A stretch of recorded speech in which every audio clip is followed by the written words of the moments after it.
ನಮಸ್ತೆ ವೀಕ್ಷಕರೇ, ಕಟ್ಟಡ ನಿರ್ಮಾಣ ಮಾಡುವ ಎಲ್ಲ ಸಾರ್ವಜನಿಕರಿಗೂ ಕೂಡ ಸರ್ಕಾರದಿಂದ ಜನ ಮೇಲೆ ಆಗ್ತಾ ಇರೋ ಹಿಡನ್ ಎಕ್ಸ್ಪೆಂಡಿಚರ್ಸು ಅಂದರೆ ನಿಮಗೇನೋ ಕಟ್ಟಡ ಕಾಮಗಾರಿ ಮಾಡಬೇಕಾದ್ರೆ ಏನಿರುತ್ತೆ, ನೀವೊಂದು ನಮ್ಮ ಬಜೆಟ್ ಇರೋದು ಒಂದು ಚದರಕ್ಕೆ ಒಂದು 2,200 ಅಂತ ಕ್ಯಾಲ್ಕುಲೇಟ್ ಮಾಡ್ಕೊಂಡು ಕನ್ಸ್ಟ್ರಕ್ಷನ್ಗೆ ಕಾಸ್ಟ್ ಕ್ಯಾಲ್ಕುಲೇಟ್ ಮಾಡ್ತೀರಾ.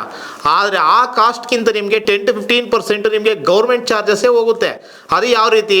ಒಂದು ಪ್ಲಾನ್ ಅಪ್ರೂವಲ್ ಮಾಡ್ಕೋಬೇಕು ಅಂತ ಅನ್ಕೋತೀರಾ. ಒಂದು ಯಾವುದೇ ಒಂದು ಪ್ರಾಪರ್ಟಿ ಪ್ಲಾನ್ ಅಪ್ರೂವಲ್ ತೊಗೋಬೇಕು ಅಂದರೆ ಒಂದು ಪ್ರಾಪರ್ಟಿ ವ್ಯಾಲ್ಯೂ ಏನಿದೆ ಒಂದು 30-40 ಅಂದರೆ 3 lakhs ಹೋಗುತ್ತೆ. ಮತ್ತೆ ಅದಕ್ಕೆ ಒಂದು ಟೆಂಪ್ರರಿ ಮೀಟರ್ ತಗೋಬೇಕು. ಟೆಂಪ್ರರಿ ಮೀಟರ್ ತಗೊಳ್ಳೋದಕ್ಕೆ ಇದೆಲ್ಲ ಮಾಡ್ಕೊಳ್ಳೋಕೆ ಅದಕ್ಕೆ 1 ಲಕ್ಷ ಹೋಗುತ್ತೆ. ಟೆಂಪ್ರರಿ ವಾಟರ್ ಸಪ್ಲೈ ಕನೆಕ್ಷನ್ ತಗೋಬೇಕು, ಅದರೊಂದು 50,000 ಹೋಗುತ್ತೆ. ಅದಾದಮೇಲೆ ಸಿ ಸಿ ತಗೋಬೇಕು. ಸಿ ಸಿ ತಗೊಂಡಾದ್ಮೇಲೆ ಓ ಸಿ ತಗೋಬೇಕು. ಓ ಸಿ ಆದಮೇಲೆ ಮತ್ತೆ ಪರ್ಮನೆಂಟ್ ಮೀಟರ್ಗೆ ಅಪ್ಲೈ ಮಾಡಬೇಕು.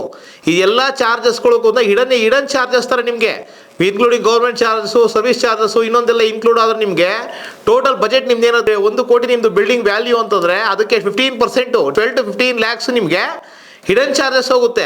ಯಾವುದೇ ಕನ್ಸ್ಟ್ರಕ್ಷನ್ ಸ್ಟಾರ್ಟ್ ಮಾಡೋದಕ್ಕಿಂತ ಬಿಫೋರು ಹಿಡನ್ ಚಾರ್ಜಸ್ಗಳು ಏನಿದೆ ಅಂತ ಫಸ್ಟ್ ನೋಡಿ. ಅರ್ಥ ಆಗಲಿಲ್ಲ ಅಂತಂದರೆ ಬಂದು ನಮ್ಮನ್ನು ಕನ್ಸಲ್ಟ್ ಮಾಡಿ.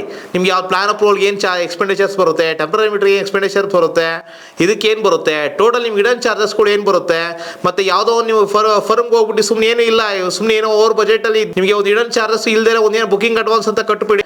ಅದೆಲ್ಲ ತಪ್ಪು. ಸುಮ್ಮನೆ ನಿಮ್ಮನ್ನೆಲ್ಲರೂ ಕೂಡ ಮಿಸ್ಗೈಡ್ ಮಾಡ್ತಾ ಇದ್ದಾರೆ.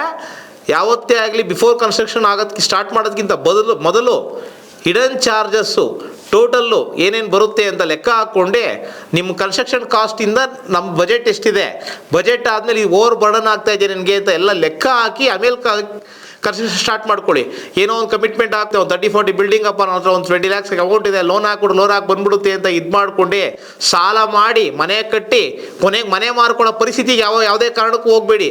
ಇವತ್ತಿನ ಪರಿಸ್ಥಿತಿಗೆ ಆಗ್ತಾ ಇರೋದೆಲ್ಲ ಅದೇ. ಎಲ್ಲೋ ಒಂದು ಕಡೆ ಹೋಗಿ ಸುಮ್ಮನೆ ಬುಕಿಂಗ್ ಅಡ್ವಾನ್ಸ್ ಕೊಟ್ಬಿಟ್ಟು ಆಗೋಗುತ್ತೆ ಅನ್ನೋ ಕಾರಣಕ್ಕೆ ಮಾತ್ರ ಈ ಕೆಲಸ ಮಾಡ್ಕೋಬೇಡಿ. ಸಾಲ ಮಾಡಿ ಮನೆ ಕಟ್ಟೋದು ಎಷ್ಟಾಗುತ್ತೆ ಅಷ್ಟು ಕಮ್ಮಿ ಮಾಡಿ. ಫಸ್ಟು ಕನ್ಸಲ್ಟ್ ಮಾಡಿ.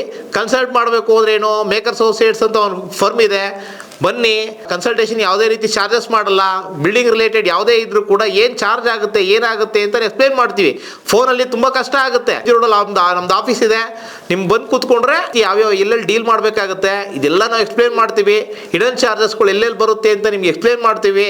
ಅದಾದಮೇಲೆ ನೀವು ಓವರ್ ಬಜೆಟ್ ಕ್ಯಾಲ್ಕುಲೇಷನ್ ಮಾಡ್ಕೊಂಡು, ಆದರೆ ಇರೋ ಸತ್ಯ ಸಂಗತಿ ಇದು, ನಿಮ್ಮ ಬಜೆಟ್ಗಿಂತ ಜಾಸ್ತಿ ಆಯಿತು, ಅಲ್ಲಿ ಜಾಸ್ತಿ ಆಯಿತು, ಇಲ್ಲಿ ಜಾಸ್ತಿ ಆಯಿತು ಅಂತ ಆಮೇಲೆ ಕಷ್ಟಪಡೋದಕ್ಕಿಂತ ಫಸ್ಟೇ ಪ್ರಾಪರ್ ಕ್ಯಾಲ್ಕುಲೇಷನ್ ತೊಗೊಂಡು 1 ತಿಂಗಳು ಲೇಟ್ ಆಗಲಿ ಸ್ಟಾರ್ಟ್ ಮಾಡೋದು. ಕನ್ಸ್ಟ್ರಕ್ಷನ್ ಸ್ಟಾರ್ಟ್ ಮಾಡ್ಕೊಳ್ಳಿ, ಒಳ್ಳೇದಾಗಲಿ.